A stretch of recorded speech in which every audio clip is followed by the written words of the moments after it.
Hello, everybody. So I just finished listening to the HIMSS conference call. I'll be making another video in a little bit about the financials. But before I do, I wanted to talk about some of the qualitative components of HIMSS and how big I think this company could be from a qualitative standpoint.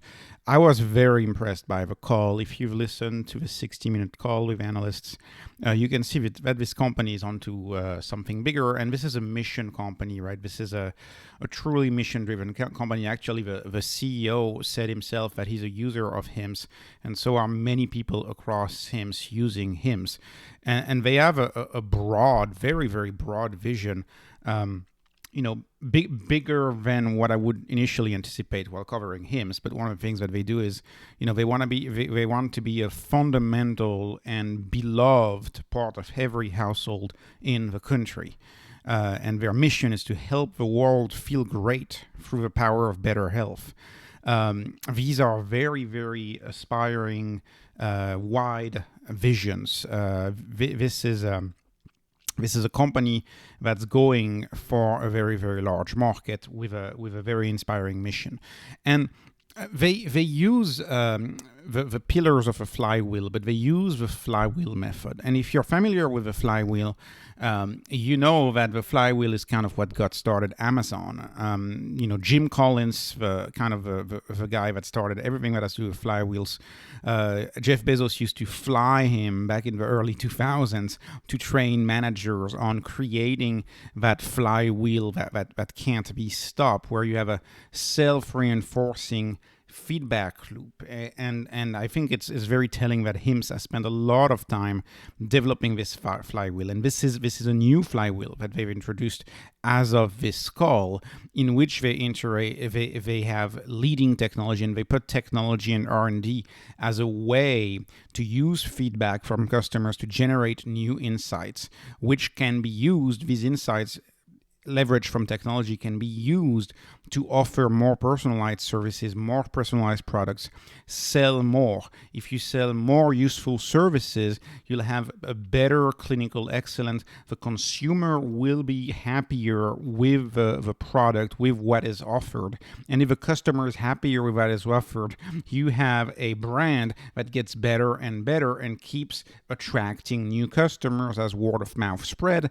And of course, the more customers you get, the more feedback you get, the more insights you get, the more outcomes you get, the more customers you get. This is a loop, a never-ending loop. And so if you've read any of the Jim Collins book, but especially the Good to Great book from the early 2000s, you understand why so many tech businesses work on having that flywheel, that loop, where when you close that loop, you open another wave of growth and another way of growth. And it's a very, very fundamental new way that businesses are run. And I would argue that HIMSS has a very interesting flywheel right here. And the idea of a flywheel, of course, is that a flywheel at full speed is literally unstoppable. All right, that's kind of the whole idea behind the flywheel analogy. And so what is some of the flywheel, some of the component of a flywheel of HIMSS? Well, it's all about creating that brand in healthcare. HIMSS is not a generic products company. HIMSS is creating a brand. What their goal is to sell a brand and not generic products. So, when you see, I'll show you some of the product as to where they're headed, like hard mints, for example. That's really, really them creating something new and trying to put the name of the drug aside. And I think that's a fundamental selling point for HIMSS. For example, still today, much of the HIMSS competition brands their product Viagra or Cialis generic. And so, drugs like Viagra have a bad reputation. Men don't want to feel like they're taking these drugs. So removing the stigma attached to these drugs is a huge selling point for HIMSS. But it goes beyond that. If you go to the doctor, to fix a minor issue, the last thing you want to feel is like you're not having a positive customer experience, where you're just having a more of a commodity-like experience. And surely removing the name of molecules, which most of the time are unpronounceable, removing that from drugs, you still tell the customer that it's the molecule, but you try to use a brand, an overarching brand that is going to make your customer much more comfortable. And my premise here in developing this brand is that by doing things like developing their own brand, like underplaying the name of a molecule, what HIMS is doing is that they're really removing one of the hurdles to adoption, which is this scary thing that, oh, you're on drugs. Like that's a scary thought when you're just getting started in healthcare. And they're removing that first scary step for minor conditions. And I think this is a fundamental point about HIMS. It will be more clear in the next slide. Another point in the call that they made, which I found very interesting, the wholesale strategy of HIMS is essentially to sell, things like condoms at Walgreens or shampoos at Walmart.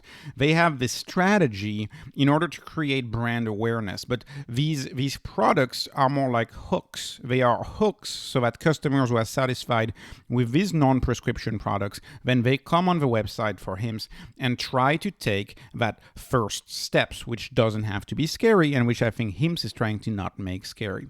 And you can see that everything in their marketing is about removing any sort of stigma or scare associated with your using healthcare, especially if you're in your 30s or 40s, like especially if you're in that age group, and you have a very friendly explainer video and very friendly tools, and the product looks friendly. And I want to call your attention to the fact that their Arizona facility has a compounding capacity, but also the Ohio facility, their warehouse, their pharmacies, they are going to have that capacity.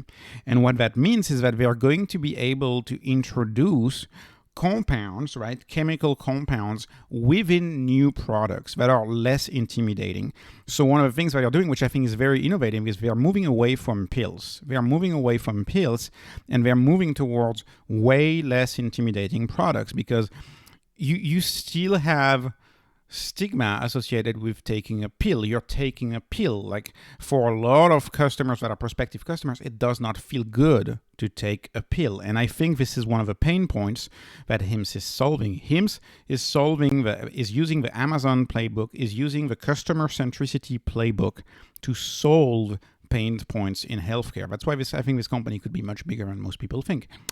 When you look at the competition, again, this is an example, right? So if you go with HIMS and say you have a problem with ED, you'll be using hard mints, for example. The CEO on the call said that this product is doing really, really well. They launched less than a month ago. And so if I were to ask anybody, which would be the most intimidating if you had ED, right? Would Cialis 20 milligram, these tablets that you pick up from a pharmacy after having a prescription from an ED specialist, would this be less intimidating? Or would simply getting quote-unquote hard mints from the website, would that be less intimidating? And it's very, very clear to me that this is going to make you feel a much, much, much better way, and you're going to be much more likely to get treated if you have something as friendly as this rather than this. Even though these two things are technically the same thing, they are the same thing, but one of them is a consumer-centric product that does not make the consumer feel any other way than good. And this is a medication, and the customer is likely, not feeling happy about taking the medication. They're entirely reversing the relationship that a lot of customers have to healthcare, patients have to healthcare, right? But treating with patients with some level of customer centricity, right? Here is another example. Would you rather have a prescription melatonin, or would you rather have gummies, sleep tight gummies with melatonin? It's the same thing. They have melatonin in there, right? So which would you rather have? And obviously this is much less intimidating. And if you say this, you're probably wondering like what's wrong. You probably don't feel good about having medication, at least when you're just starting out with healthcare, which is a fundamental aspect of life. Healthcare is fundamental. When you start out with HIMS, I feel like it makes it so approachable, and that is the beauty of a brand. Let me just move on. I believe that because HIMS is introducing products like this, and they're going to have more and more of these products that have like zero intimidation attached to them whatsoever, what they're doing is that they're doing the classic blue ocean strategy, the classic, white space opportunity, the classic opportunity where they actually create demand for the product. The product was not there. Like it's a little bit like, say, if you take Spirit Airlines or EasyJet in Europe, there was no demand for flights for the customers of these companies. These companies created the demand for their product by creating a new offering that caters to a new market. I believe HIMSS is growing so fast because, and they say this on the call, they have competitors as they acknowledge, but the biggest competitor is the customer that doesn't use the product, is the customer themselves who doesn't want to use the product because the product is too intimidating. So they are going after people who are currently not getting treated more than even competing head to head with other healthcare companies, which, by the way, rely on the traditional insurance system for the most part. And so when you deal with things like ED, air loss, depression, it's not easy and it is scary to do in the traditional healthcare system. I've made multiple videos about this. And the competition too, even other websites that compete with HIMSS, and I've gone through this, they are not addressing the core issue that it does not feel good to be taking a generic for Cialis, for example. That does not feel good. That's not customer-centric. That is intimidating to a lot of people. And so that's why I think there's a part of a competition that's about cost, but not all of it is about cost. And generic drugs too often are sold like any commodity, like potatoes. Like that's I believe the wrong way to sell. When you're trying to create a premium brand, you should try to stand for something. And HIMSS, to me, they clearly try to stand for this accessible, no fear type of brand where you're just going to get treated and not feel bad about it. So they're going after the people who are currently not treated, and they're creating new demand, and they're operating outside of the insurance system, which on the surface may look like a disadvantage, but I believe that this is actually a big advantage because it is oftentimes much cheaper than your copay, especially if you have a deductible, and it is certainly cheaper to anybody who values their time and who values convenience. So even if your insurance were to cover some of these small treatments. And so let me just walk you through an example. I've done examples before like this in my video, but this is an example of how HIMSS approaches anxiety and behavioral services. So you have, frankly, this is not an intimidating picture. This looks like a friendly picture. I'm not intimidated when I see this picture. If I'm going to HIMSS, I feel fine. It's a very neutral picture. And you can see they show their product without any sort of scary name attached to it.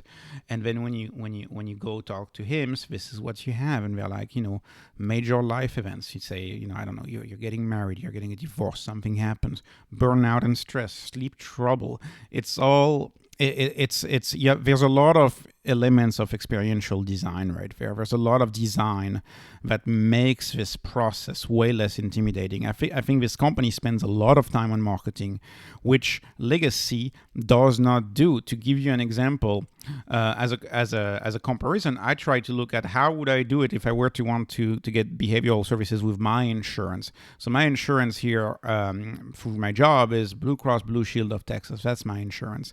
And when I look at it, it's pretty complicated, and it essentially always ends up in a phone call. And by the way, the provider finder looks like it was coded in 2005. And most of the better way to get in contact is to call people, right? Calling, and I can tell you one thing, is that the population under 30 doesn't want to call. There's no way they're calling. They don't like to call. They don't like to talk on the phone. This is not an experience that's aligned. I'll show you something else in the next slide. Here's another problem. You don't have any transparent cost. You have to do cost estimates. And so you're going to get a cost estimate of a rough estimate of what your copay is going to be, but you don't know until you actually go through it, which is why in the US healthcare system, there's often surprises where, you talk to an assistant or a secretary, they charge you for something, they tell you it's okay, and then 3 weeks later you get a bill because there was a problem in billing and it's not okay. There's a big problem with transparent pricing. And so let's say my insurance, if I wanted to get depression services or behavioral health services, I would have to either get a primary care provider and then choose a provider through a primary care, or I would have to learn and call about the Magellan network, which of course requires a new password, a new setup. Then you have to get an appointment. It may take months to get an appointment because their network is obviously much smaller than an on-demand network like HIMSS. And then you have to estimate your copay, and you don't really know full well how much you're going to pay. And right there, when I look at 1, 2, 3, 4 steps, right there, that's at least a month process at the very least, and you still have a copay. Well, for some services you don't, but for many services you do. And a pro tip that I have, and this is important for today's anybody seeking a career, is like, I've changed jobs a few times. Whenever you change jobs, you have to figure out all of this again. You have to figure it out whenever you change jobs. This is a problem with traditional healthcare system. The traditional healthcare system does not follow you throughout your life. As the CEO of HIMSS, their goal is to be part of your family throughout your journey through healthcare. This is not the case. Whenever you change jobs, you have to have major considerations about your healthcare. I believe HIMSS is really addressing a pain point here, especially considering the fact that you want to get minor issues treated before they get worse. So that's why I believe this company could get much bigger. As a comparison, this was the complexity about my insurance. And by the way, I still don't know how much it would cost me to go for my insurance. And when I do HIMSS, I know right away how much it costs if I were to be interested. I know that it's going to be on its way, but I'm going to have my treatment in under 48 hours. I know that right away as soon as I click. And I also know the price right away. It's $99 for a 50-minute session. By the way, $99 for a full visit is a steal in the US. HIMSS is a low-cost provider. This is something people don't realize. I've been to my regular doctor of my insurance a few times. Every time it was close to like $200. I remember going in one time for a sty, and I think I paid something like $198 down here in Texas. My insurance covered it, but I think I still have $10 copay. Anyway, so the point is, this is a steal. This is an actual steal at $99. So they are a low-cost provider. There is no denying that they are a low-cost provider. And by the way, your medication, you also know your medication, how much it's going to cost. You probably know, if you live in the US, that if you have to get meds after you go see a doctor, if there's often a different insurance that comes into play to cover your subscription drugs. It's very, very complicated. And I'll conclude this video with a bigger picture, which I've already shown this slide in a prior video, but you have, so let me just say this. The healthcare system, I would argue, is pretty good at solving major issues. Like you have a heart surgery, right, in your 70s or 80s, or you have, I don't know, you have certain cancer that are treatable. I would argue the traditional healthcare system is very, very, very good at sick care. But one thing that it's not good at is preventative care. And this has always been my vision for HIMSS. HIMSS is going to be good at preventative care, the type of care that customers are not going to mind to pay out of pocket just to get that convenience, the crazy good convenience. I think customers are just going to pay. Not to mention, a lot of these issues are not covered by typical insurance, like hair loss. Try to find an insurance that covers hair loss, even though hair loss has a lot to do with one's health. Actually, if you have hair loss and you don't get it treated, it may lead to anxiety, it may lead to depression. This is especially pronounced with women. We know that all of this is likely to lead to depression. So is ED. ED is likely to lead to depression. ED is almost never ever covered. And it is likely to lead to depression. I guarantee you that. And so the whole point is that when you have something like HIMSS, you get this treated so quickly. And you don't have your insurance making you go through your primary physician. You don't have whenever you go for traditional healthcare, the very, very welcoming message that you get in the US is find out if you're covered. Are you covered, right? We accept this insurance. Do we accept with insurance? Even if you call a doctor, most often the question is going to be, which insurance do you have? I mean, it's not customer centric. It's not customer centric. It's not patient centered. When you call a doctor, the first question they ask you is, which insurance do you have? HIMSS, it's accepted that you pay for it out of pocket. You just pay for it with your credit card, and because it's accepted, they can focus on actually delivering on your outcome. And so I believe this company could be much bigger than a lot of people think. I think they've cracked the code, or at least they're one of the few companies that has cracked the code of preventative healthcare, and I'm happy to be buying more. So stay tuned for another video where I talk about valuation, which I know a lot of people care about valuation, but I care about the fundamentals a lot as well as just valuation. I'll talk about valuation in another video. Thank you so much for watching. This was not investment advice. This is just entertainment, obviously. Please like, please subscribe. Have a wonderful evening. Goodbye.